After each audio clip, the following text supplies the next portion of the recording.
Hi, memory ബുക്സിനെ പറ്റി കേട്ടിട്ടുണ്ടോ? എന്നാൽ അതാണ് നമ്മുടെ ഇന്നത്തെ ടോപ്പിക്.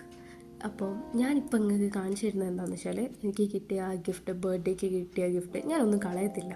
അപ്പോൾ ഹാൻഡ് റിട്ടൺ ലെറ്റേഴ്സും അങ്ങനത്തെ കുറേ കാര്യങ്ങൾ, എന്താ ബർത്ത്ഡേസിന് മാത്രമല്ല, അല്ലാതെ നമ്മൾ എന്തെങ്കിലുമൊക്കെ ഒക്കേഷനൊക്കെ ഉണ്ടെങ്കിലും നമ്മൾ കാർഡ്സും കാര്യങ്ങളൊക്കെ കൊടുക്കില്ലേ.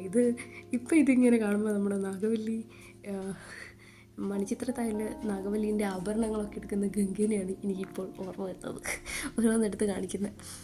അത് വിട്, അതല്ല നമ്മൾ പറഞ്ഞത് എന്താണെന്ന് വെച്ചാൽ, ഞാൻ ഇതൊന്നും കളയാറില്ല. എനിക്കാണെങ്കിൽ ഇതൊക്കെ നല്ലപോലെ എടുത്ത് വെക്കുകയും വേണം.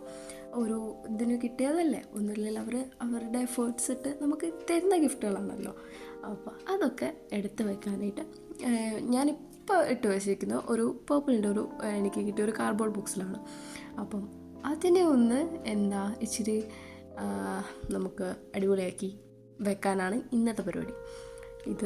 ഇതിൻ്റെ യൂസ് എന്താണെന്നൊക്കെ ചോദിച്ചിട്ടുണ്ടെങ്കിൽ വലിയ യൂസൊന്നുമില്ല. ബട്ട് നമ്മൾ കിട്ടിയ ഗിഫ്റ്റൊക്കെ നമുക്ക് ഇങ്ങനെ കുറേ കാലങ്ങൾക്ക് ശേഷവും ഈ ഒരു ബോക്സ് ഓപ്പൺ ചെയ്യുന്നേരം നമുക്ക് കിട്ടിയ എല്ലാ കാർഡ്സും അങ്ങനത്തെ ഗിഫ്റ്റുകളും ഒക്കെ ഒരു ബോക്സിൽ ഇങ്ങനെ കിടക്കുന്ന കാണുമ്പോൾ എന്തൊരു ഹാപ്പി ആയിരിക്കും. അത് നല്ല രീതിക്കാണുള്ളതെങ്കിൽ. അപ്പോൾ അതിന് വേണ്ടിയിട്ടാണ് നമ്മൾ അവരുടെ എഫേർട്ടിൽ നമ്മൾ ഐ എം വെരി ഗ്രേറ്റ്ഫുൾ. അപ്പോൾ അതായിരുന്നു ഇന്നത്തെ പരിപാടി. ഇനി അത് പിന്നെ എപ്പോഴെങ്കിലും തുറക്കാം. ബൈ.